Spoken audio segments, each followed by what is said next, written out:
Jugé pour des faits de viol et de détournement de mineurs par la chambre criminelle du TGI de Kaolack, Demba Gueye, qui a continué de nier les faits, a été condamné à 15 ans de travaux forcés. Les faits remontent au 8 mars 2020 à Kabatoki, à l'entrée ouest de la ville de Kaolack. La victime, âgée de 7 ans à l'époque des faits, avait subi les assauts virils du maçon Demba Gueye, 34 ans.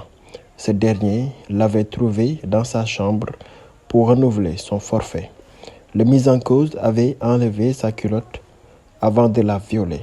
Il sera surpris par le frère de la fillette, Tchefi Ndiaye, qui, après l'avoir corrigé, a informé sa mère.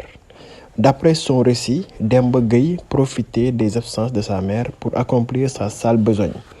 Avant de la menacer de ne piper mot, il a couché avec la victime à 4 reprises, ce qu'a confirmé sa maman.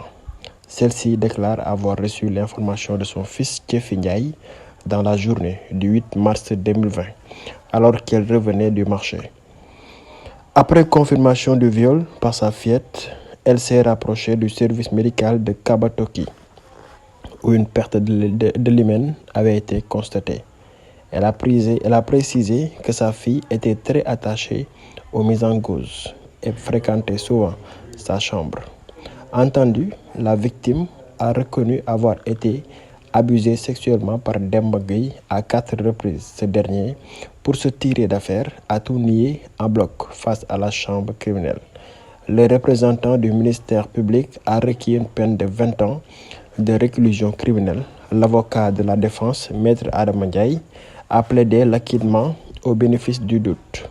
Le verdict est tombé comme un couperet sur la tête de l'accusé, déclaré coupable du crime de viol et condamné à 15 ans de réclusion criminelle.